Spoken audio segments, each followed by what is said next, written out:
balik lagi sama gua Hilda. Setelah ya biasa ya Termata Podcast ngebahas soal kerjaan, terus soal ada rekrutmen, sumber daya manusia, ya segala macam.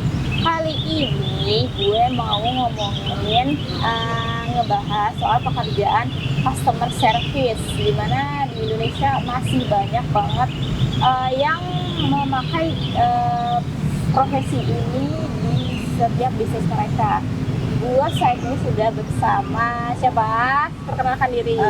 Aku Vidi dari divisi Customer Service Experience. Oke. Customer Service di Skills ya? Iya, benar di Skills ID. Oke. Vidi nanya-nanya soal Customer Service. Udah berapa lama pengalaman sebagai Customer Service sebelumnya? Aku jadi Customer Service itu dari tahun 2017. Dari 2017 sampai sekarang lumayan lah ya. Kalau misalkan di bisa dijabarin nggak sih kerjaannya Customer Service tuh kayak apa? Mungkin yang kita tahu banyak nih ya bahwa Customer Service ya oke lah ngelayanin customer di bisnis gitu. Mungkin lebih detailnya seperti apa Vidi kasih tahu? Oke. Sebelumnya aku itu di beberapa divisi yang berbeda customer service. Pertama itu ada di flight penerbangan, terus aku juga pernah jadi customer service di e-commerce, terus sekarang aku jadi customer service untuk bagian pendidikan. Iya, oke. Nah, kalau ditanya job desk-nya sendiri, memang orang umum taunya hanya melayani customer gitu. Betul. Padahal sebenarnya lebih complicated lagi kerjaannya. Ya, benar. Karena ya sebenarnya kan kalau customer service itu adalah jembatan pertama ya yang menghubungkan antara si customer ke si perusahaan gitu. Jadi mau nggak mau semua informasi perusahaan itu yang tahu ya si CS gitu, si customer service. Perusahaan produk gitu ya. Benar banget. Jadi kalau misalnya nggak ada customer service, nggak ada yang bisa ngebantu bisnisnya itu gitu. Job desk kita selain ngebantu ngelayanin, terus kita juga ngebantu menjawab beberapa pertanyaan ya dari customer service. Kalau misalnya mereka ada kendala atau ada produk yang ingin mereka tanyakan, itu yang kita bantu. Terus juga kalau misalnya ada hard complaint, complaint itu apa? Sorry.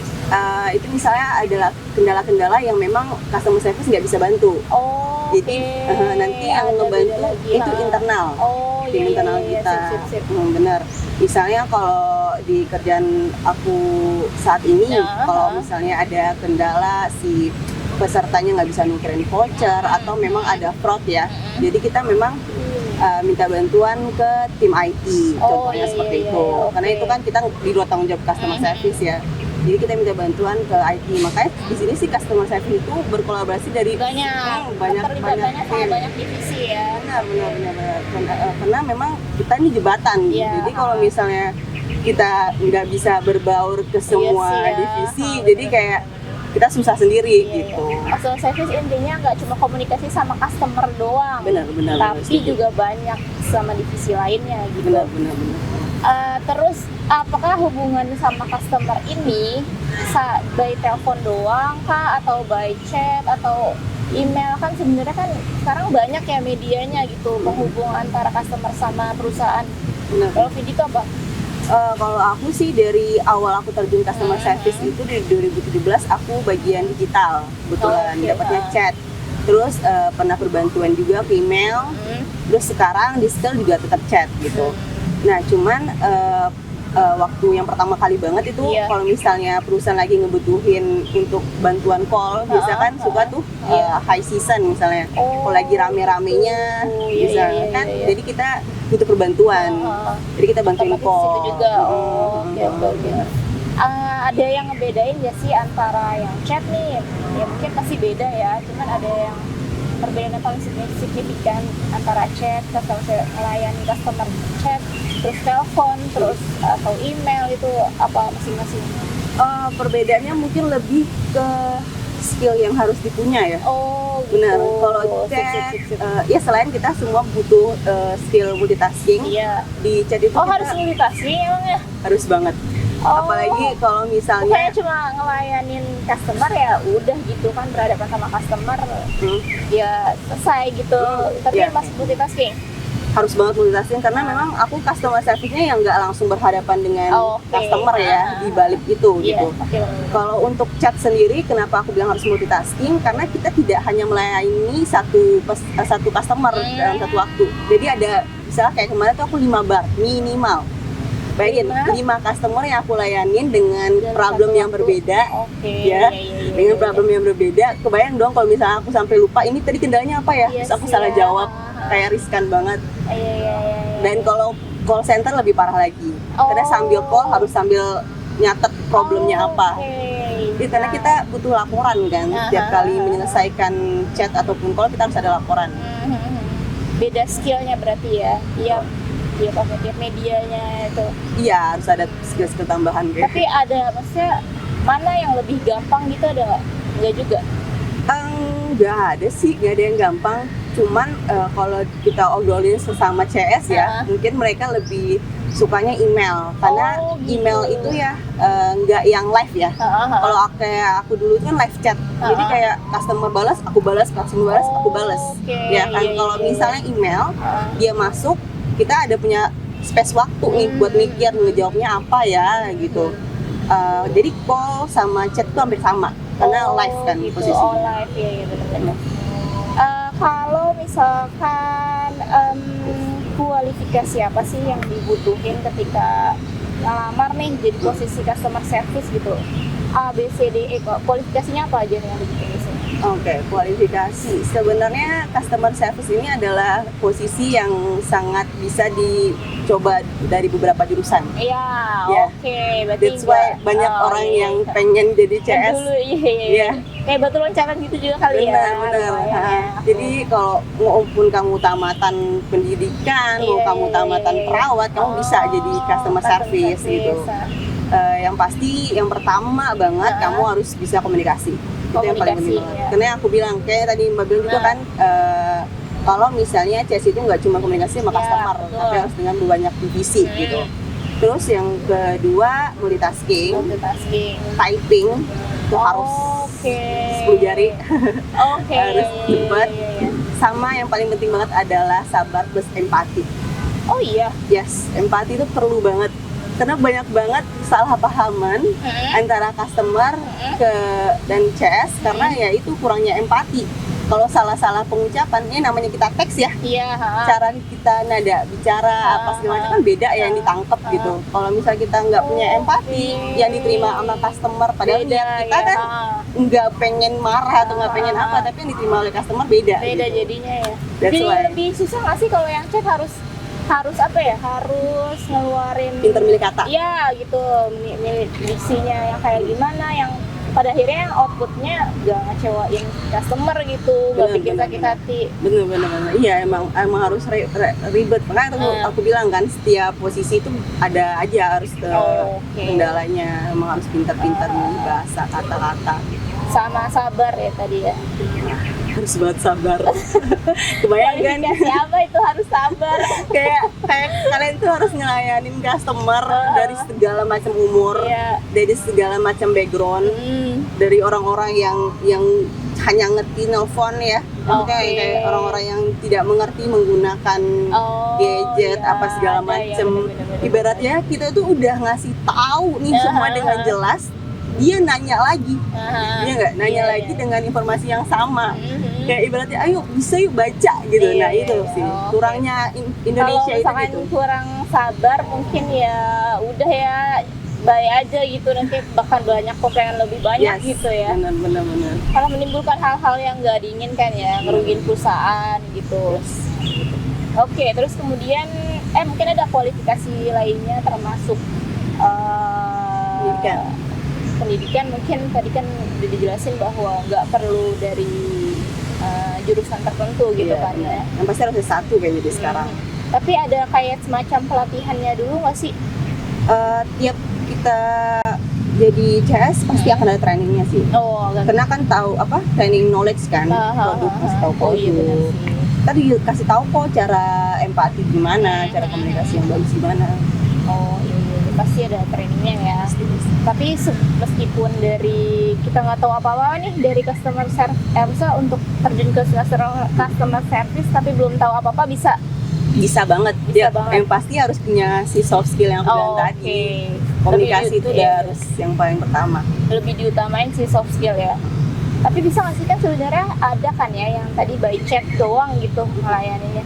Kita nggak harus pandai komunikasi secara verbal. Iya. Bisa, Benar. ada nggak? Bisa nggak kayak gitu? Ada kalanya bisa nggak kayak gitu? Tapi kan kayak yang aku bilang tadi, kalau misalnya dia tidak bisa menyampaikan kata-kata itu, malah lebih ribet harusnya chat timbang call gitu.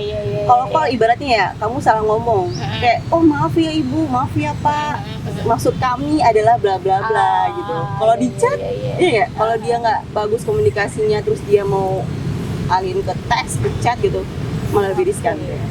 Itu maksud penjelasannya berarti ya. Iya.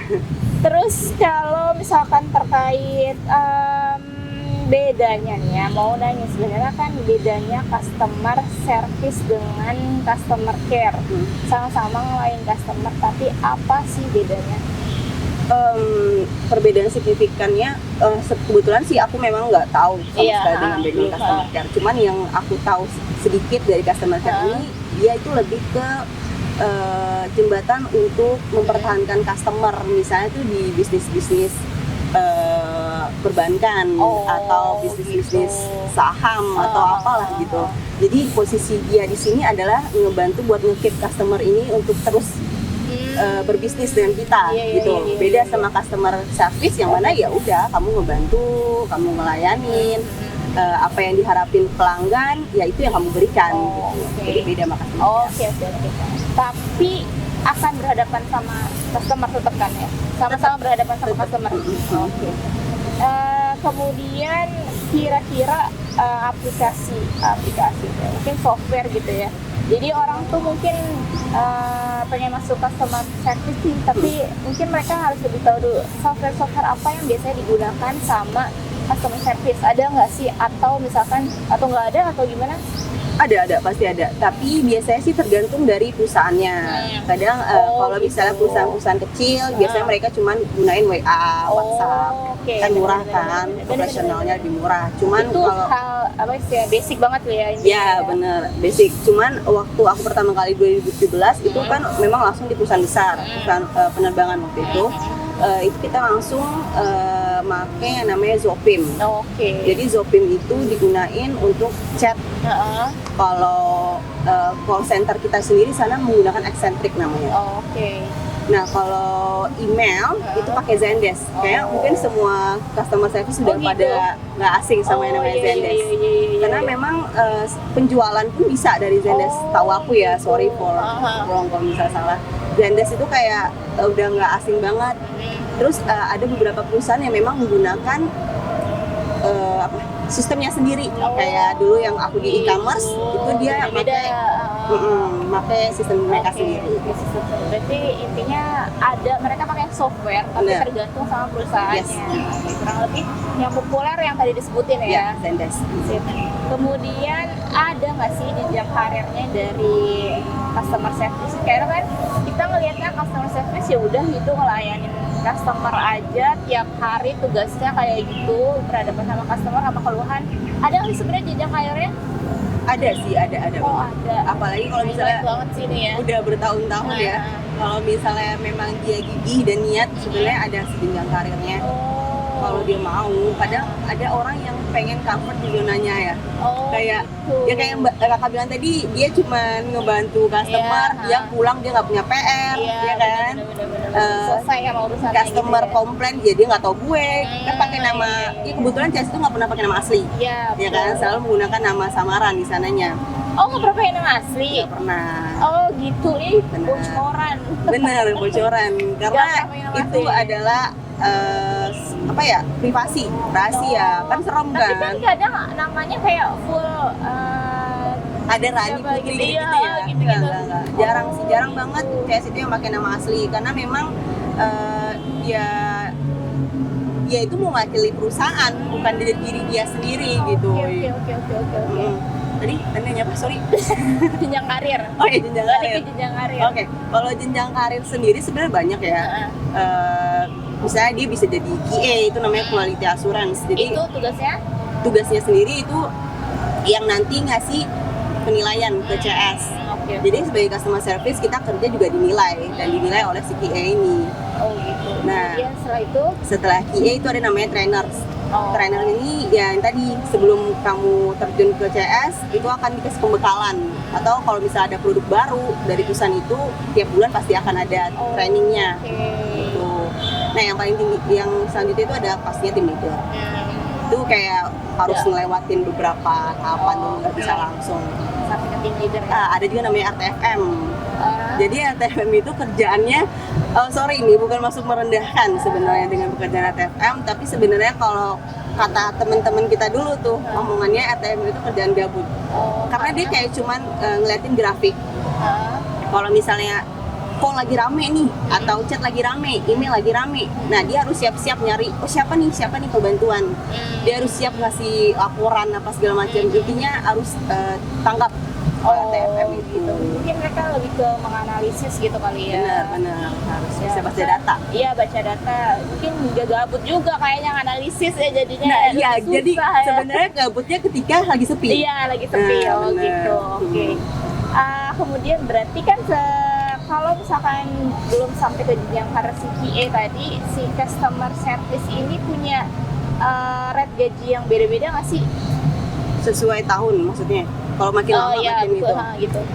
Ngaruh nggak? Enggak sih kayaknya. Nggak ngaruh. Mungkin ada beberapa yang ngaruh juga atau Enggak. Paling perbedaannya itu adalah ketika kalian masih probation sama kalian tetap. Oh, Itu sebenarnya oke. ke perjanjian awal aja oh sih. iya benar, perjanjian awal perusahaan ya. Benar.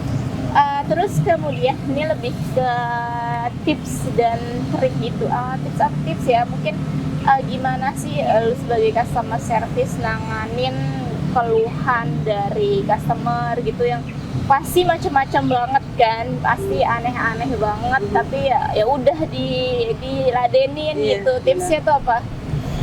Sabar pastinya. Itu Ya. udah pasti. Itu udah ya. pasti, sabar. Terus kemudian Karena kita nggak pernah tahu ya isi kepala orang, si kepala customer gitu. Kadang malah lucunya adalah si customer yang kita ladenin tiba-tiba ngebawa-bawa kata-kata kasar oh gitu. atau sarkasme segala macam Iya. lah ya, yang udah hal kayak gitu. Ya pasti sabar, tips and triknya. Terus selain itu harus baik-baik komunikasi sama multitasking, itu penting sih, multitasking. Kayak 3 itu sih. Dan yang pasti kalau customer service yang aku pernah dulu adalah kamu harus ada shifting. Apa tuh? Weekend kamu Oh, harus shift. kerja. Oke. Harus selalu ada. Oh iya, harus selalu ada. Ya, customer Bener. service tuh harus selalu ada. Bener, Ya. bener. Tapi ada tips mungkin kayak, ya mungkin ada triknya ya. Kalau misalkan ngadepin orang yang sarkas harus diginiin. Kalau ngadepin orang yang kelihatannya nih udah nggak bisa, apa sih, susah sama gadget harus diginiin. Gitu ada tricky, hal-hal tricky gitu. Biasanya pasti banyak banget kalau yang kayak gitu. Cara menghadapinya aja. Iya, Cara ngadepinnya mungkin lebih kayak nenangin, itu paling penting. Oke. Pokoknya harus empati, itu paling penting. Pokoknya mohon maaf, tetap minta maaf. Kita malah suka dibecandain ya. Jadi Iya. Chess itu adalah orang yang paling sering minta maaf. Walaupun bukan salah lu harus minta maaf. Intinya gitu. Mau salah lu walaupun salah dia, lu harus minta maaf. Itu gunanya Chess. Jadi gimana pun, ya maksudnya sekeras-kerasnya batu ya, kalau misalnya kita udah ngulang-ngulang maaf, dia bosen juga kan, mau semarahnya dia gitu. Bener. Karena sebenarnya kalau dia pikir yang salah memang bukan si customer service-nya, emang sistem kantornya aja yang bermasalah mungkin saat itu gitu. Jadi kalau misalnya si customer-nya itu aware kayak, gue kok bodoh ya, ngapain gue marah-marah ke sini gitu kan ibaratnya. Kan dia juga kerja, dia juga nggak ngerti apa-apa. Nah biasanya kalau udah hard complaint kayak gitu, mereka itu udah nggak mau ngomong sama kita, customer service. Gitu. Jadi dia tuh lebih tenang ketika itu komplainnya udah dilempar ke yang lebih tinggi, karena tim lead kan. Jadi kalau misalnya leader udah ngomong, jadi dia ngerasa, oh oke, berarti problem gue udah diperhatiin nih, udah sampai ke lead. Gitu. Kalau masih kecewa juga, kok problem gue masih dianggap gampang ya, gitu. Padahal ini gue ada urgensi banget. Jadi kalau misalnya nenanginnya adalah, oke Pak, kita bikinin laporan, nanti leader kami akan menghubungi Bapak. Oh gitu. Oke, ada lah ya semacam trik-trik kayak gitu buat nenangin customer dengan keluhan-keluhannya. Oke. kalau misalkan ada yang mau nanya banyak lagi soal customer service bisa nanti tanyain di komen YouTube. Ya. Untuk sementara kita kulik yang kayak gitu dari Mbak Vidi. Terima kasih sudah menonton. Sampai jumpa di episode selanjutnya. Terima kasih Vidi. Thank